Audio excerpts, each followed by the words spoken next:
আসসালামু আলাইকুম রহমতুল্লাহি সম্মানিত দর্শক, রাজনৈতিকভাবে আমরা একটা অনিশ্চয়তার দিকে যাচ্ছি এবং সম্ভবত এই রাজনীতির বিষয়াদি নিয়ে আগামী দিনে পরস্পর বিরোধী যে পক্ষগুলো রয়েছে তারা কেবলই মাত্র এখন যেভাবে বাগযুদ্ধে বা স্নায়ুযুদ্ধে রত আছেন, উঠে যে আগামী দিনে কেবলমাত্র মুখের মধ্যে সীমাবদ্ধ থাকবে কিংবা হৃদয়ের মধ্যে সীমাবদ্ধ থাকবে, আমার সেটা মনে হচ্ছে না। এটি হাত পায়ের নড়াচড়ার মধ্যে চলে আসতে পারে, আবার হাতের সঙ্গে যদি কোনো হাতিয়ার যুক্ত হয়ে যায়, সেটা অন্য যে কোনো হাতিয়ার। আমরা তো দেশীয় অনেক হাতিয়ারের কথা জানি, আবার আগ্নেয়াস্ত্রের কথাও জানি। রাজনৈতিক বিরোধ নিয়ে দ্বন্দ্ব ফ্যাসাদ, মারামারি, কাটাকাটি, তারপর হানাহানি, গোলাগুলি, বিদ্রোহ, এগুলো সারা দুনিয়াতে অহরহ একটি বিষয়। আমাদের দেশের যে এই মুহূর্তে সেন্ট্রাল কমান্ড, এই সেন্ট্রাল কমান্ডটা প্রায় হাতে গোনা, কি বলবো, এটা অনেকটা দালালি করে বলতে হয় আমাদের অমুক বাহিনী, আমাদের অমুক ভাই, অমুক বিভাগ আমাদের মর্যাদার প্রতীক। কিন্তু বাস্তবতা হলো চেইন অফ কমান্ড বলতে যা বোঝায়, সেটি একটি পরিবারে যেভাবে ভেঙে পড়েছে, একইভাবে সমাজে সেটির অবস্থা আরও করুন। সমাজের পরে আমরা যদি রাজনৈতিক সংগঠনগুলোতে যাই, সেখানেও কিন্তু কোনো চেইন অফ কমান্ড নেই। আর সরকারি অফিসে চেইন অফ কমান্ডটা কেমন হলো বা কেমন হচ্ছে, আপনারা প্রতিনিয়তই দেখতে পাচ্ছেন।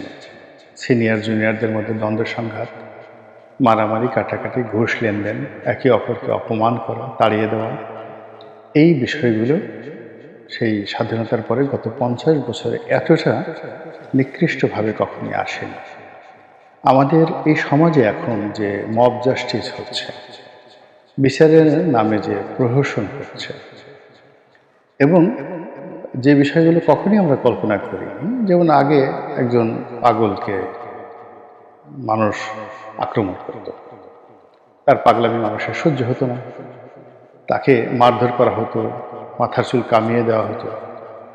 অথবা সমাজের যারা প্রান্তিক জনগোষ্ঠী, তাদের মধ্যে কেউ যদি খুব নিন্দিত কাজ করতেন, খুন খারাপির মতো তো হলে ফৌজদারি মামলা হয়ে যেত, কিন্তু আমরা গ্রাম বাংলায় যেটিকে চুরি চট্টামি বলি, একটু চুরি চামারি করতো, কলা, কচু, মুরগি, ডিম, এগুলো, বা একটু চট্টামি করতো, যেটিকে বলা হয় পাশের বাড়ির কোনো কুলবধূ বা কোনো রমণীকে দেখলে মুসকে মুসকে হাসতো, এমনি এর বাইরে কোনো অপরাধ করতো না। চোট্টা শব্দের অর্থ ঠিক সে কোনো ফিজিক্যাল অ্যাটাচমেন্টে যাওয়ার আগ পর্যন্ত তার যে অঙ্গভঙ্গি, ওটাকে চোট্টামি বলা হয়।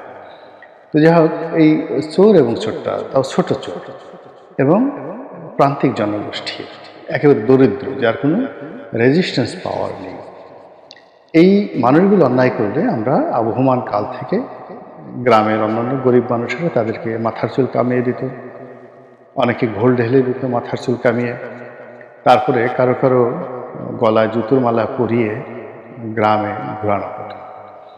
কিন্তু চেয়ারম্যান, মেম্বার, এমপি, মন্ত্রী, প্রিন্সিপাল, শিক্ষক, সেনা কর্মকর্তা, পুলিশ কর্মকর্তা, এদের সঙ্গে আমাদের এই দেশের সাধারণ আমজনতা কখনো এই ধরনের খারাপ আচরণ করবে, এটি আমরা কখনো কল্পনা করিনি।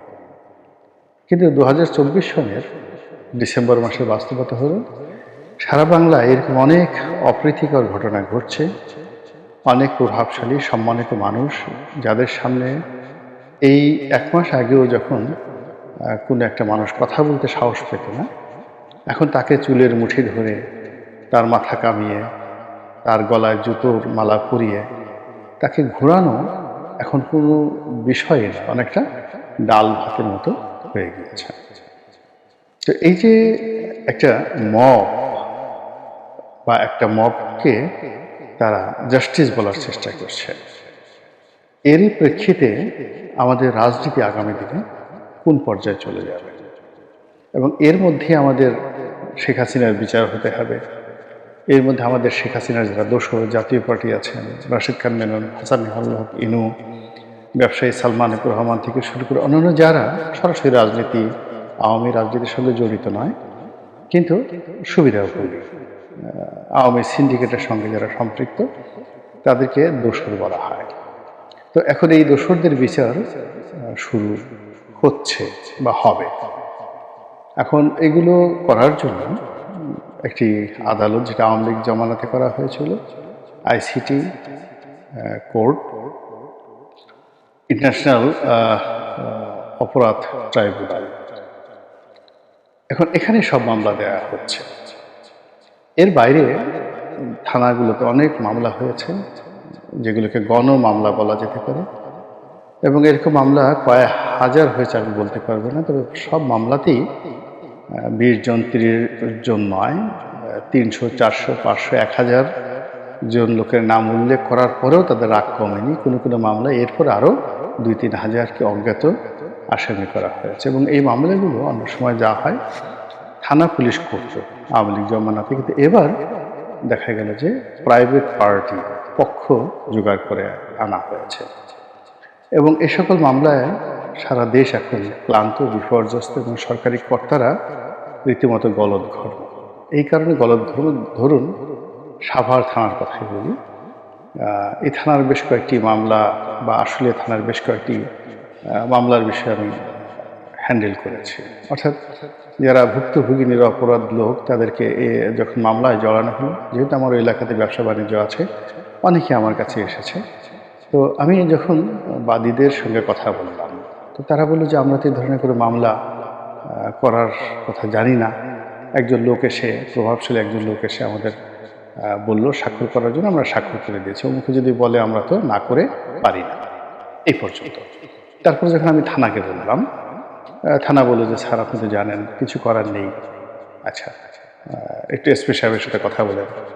বললাম এসপি সাহেবের সাথে কথা, এসপি সাহেব বলে ডিআইজি সাহেবের সাথে কথা বললেন। বললাম ডিআইজি সাহেবের সাথে কথা, ডিআইজি সাহেব বললেন যে আমার নিজেরই তো চাকরি যায় অবস্থা।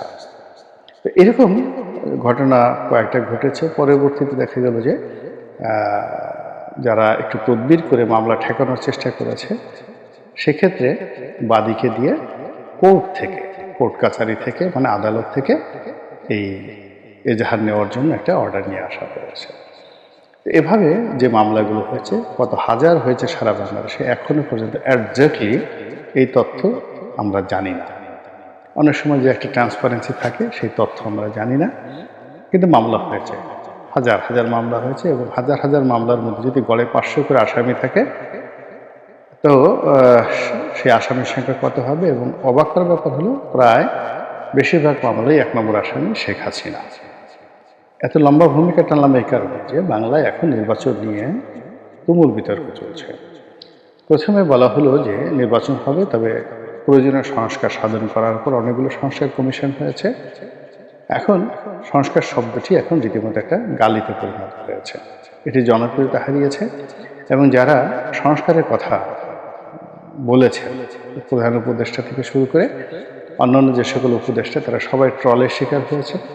প্রধান উপদেষ্টাকে নিয়ে হয়তো প্রকাশ্যভাবে কেউ গালাগাল করেনি, কিন্তু যে সকল উপদেষ্টা এই সংস্কারের পক্ষে শুধুমাত্র একটা টু শব্দ করেছেন, তাদের 14 গোষ্ঠী উদ্ধার করে দেওয়া হয়েছে। কে নারী, কে পুরুষ, কে বৃদ্ধ, কে আবাল, কে বনিতা, ডাজ নট ম্যাটার, সবাইকে একেবারে জনাব সেফায়েতুল্লাহ সেফু যেভাবে গালাগাল করেন, ঠিক ওইভাবেই গালাগাল দিয়ে কাউকে ভারতের দোসর, কাউকে রয়ের এজেন্ট, কাউকে স্বাধীনতা বিরোধী চক্র, যে যার মতো করে ট্যাগ লাগিয়ে এদেরকে হতোদ্যম করে দিয়েছে। ফলে এখন সংস্কার আগে হবে, তারপরে নির্বাচন, এই জিনিসটা আপাতত আগের মতো মার্কেটে চলছে না, বা মার্কেট পাচ্ছে না। এখন কি করা যেতে পারে?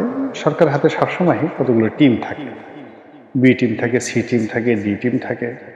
সরকারের কতগুলো ছায়া সরকার থাকে, যেমন গোয়েন্দা সংস্থা, ডিজিএফআই, এনএসআই, তারপরে ডিবি, এসবি, এগুলো থাকে। এগুলো আগের সরকারের ছিল, বর্তমান সরকারেরও আছে। এরা পর্দার আড়ালে থেকে বিভিন্ন রকম নড়াচড়া করে। তারা যে এখন করছে না, এ কথা কিন্তু বলা যাচ্ছে না। 2 নম্বর হলো যে রাস্তায় তাদের পক্ষে ঘেউ ঘেউ করার জন্য তাদের অনেকগুলো প্রতিষ্ঠান থাকে, অনেকগুলো ভাড়া করা লোকজন থাকে দেশে এবং দেশের বাইরে। এদের কাজই শুধু সরকারের গুণগান করা অথবা সরকারের কথা মতো, প্রেসক্রিপশন মতো সরকারের সমালোচনা করা, গালাগাল করা।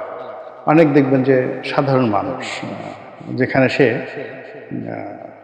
তার প্রতিবেশী একজন সাধারণ লোকের সাথে সে ঝগড়া করতে গিয়ে 10 বার সে জ্ঞান হারায়, কিংবা যে লোক তার ইউনিয়নের চেয়ারম্যানের হাতে গিয়ে মার খায়, মেম্বার তো দূরের কথা চৌকিদারের হাতে গিয়ে মার খায়, সেই লোক ঢাকা শহরে প্রেস ক্লাবের সামনে এসে যখন ডক্টর ইউনূসকে গদি থেকে নামানোর জন্য হুঙ্কার দেয়, খালেদা জিয়াকে আবার জেলে পাঠানোর ব্যাপারে খোঁটা দেয়, আর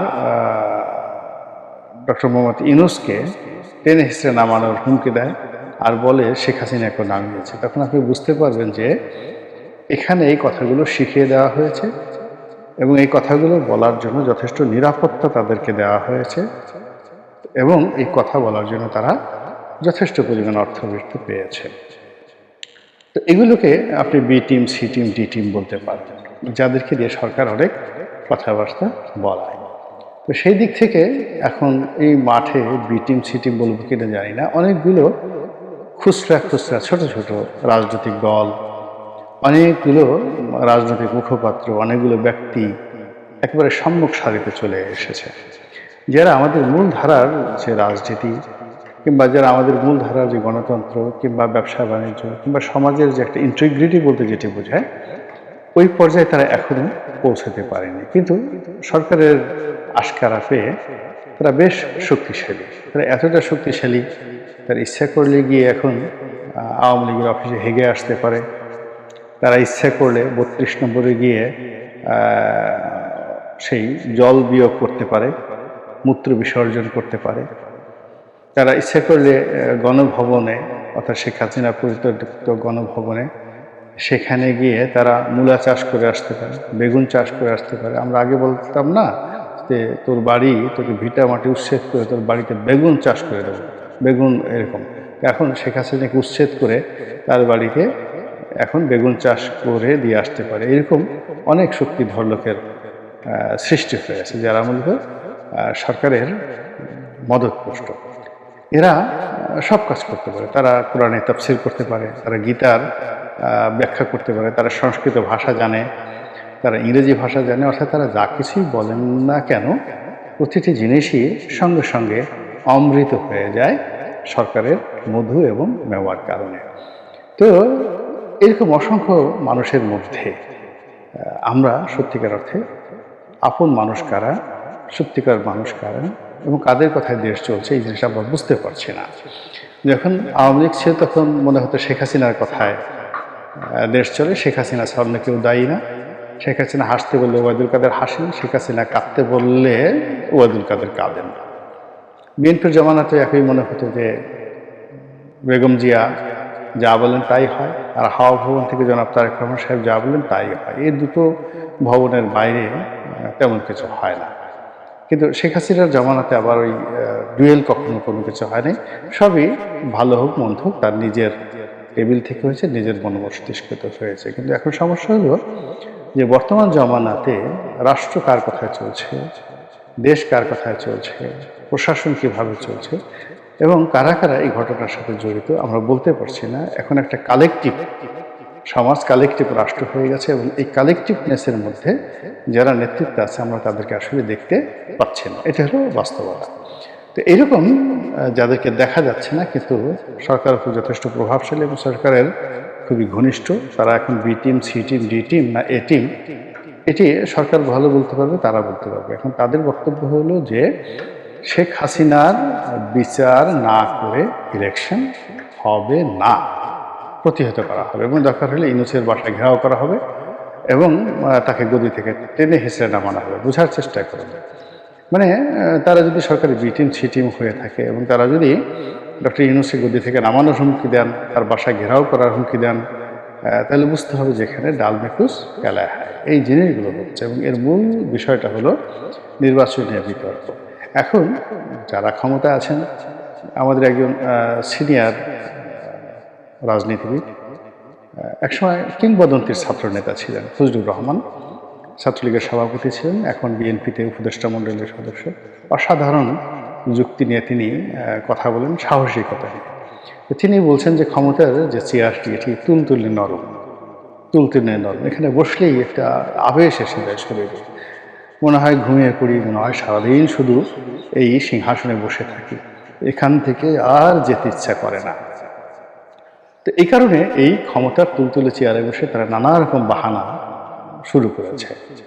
এটা করব, সংস্কার করব, তো পরে ওটা করব, তারপরে শেষে এই মাসে হবে। মানে ওই যে ভূপেন হাজারিকার একটা বিখ্যাত গান, সে বিয়ে করবে না, এখন বর্ষাকালে বিয়ে করবে না এই কারণে, বসন্তকালে বিয়ে করবে না এই কারণে, কার্তিক মাসে বিয়ে করবে না এই কারণে। এর মূল কারণ হলো তার বিয়ে করার কোনো ইচ্ছা নেই। তো এখন সরকার, এখন যারা আছে তাদের ওই তুলতুলে গদিময়, আবেশময়, যেখানে বসলেই ঘুম এসে যায়, এইরকম ক্ষমতার যে চেয়ার, সেই চেয়ারের যে আকর্ষণ, সেই আকর্ষণে তারা এতটা বিমোহিত যে এই মায়া তারা ত্যাগ করতে পারছে না। এই মায়ার জন্য শেখ হাসিনা সে 15 বছর সারাটা বাংলা 18 কোটি মানুষকে তছনছ করে ছেড়ে দিয়েছে। তো সেই মমতা তারা ছাড়তে পারছে না বলে ফজলুর রহমান সাহেব তার বক্তব্য দিয়েছেন, এটা আমার বক্তব্য নয়। তো আমি যেটা বলছিলাম যে এই যে এখন শেখ হাসিনার বিচার হবে, তারপর ইলেকশন হবে, তারপরে অথবা ইলেকশন আগে হবে, ইলেকশন আগে হবে, শেখ হাসিনার বিচার পড়া হবে, এটা এক পক্ষ বলছে। এখন এই দুটো পক্ষকে আপনি পরস্পর দাঁড়িয়ে যেভাবেই সমালোচনা করেন না কেন, আলোচনা করেন না কেন, এটার যে একটা কনক্লুশনটা হলো যে সবাই ক্ষমতায় যেতে চায়, আর সবাই যারা আছেন ক্ষমতায় থাকতে চান।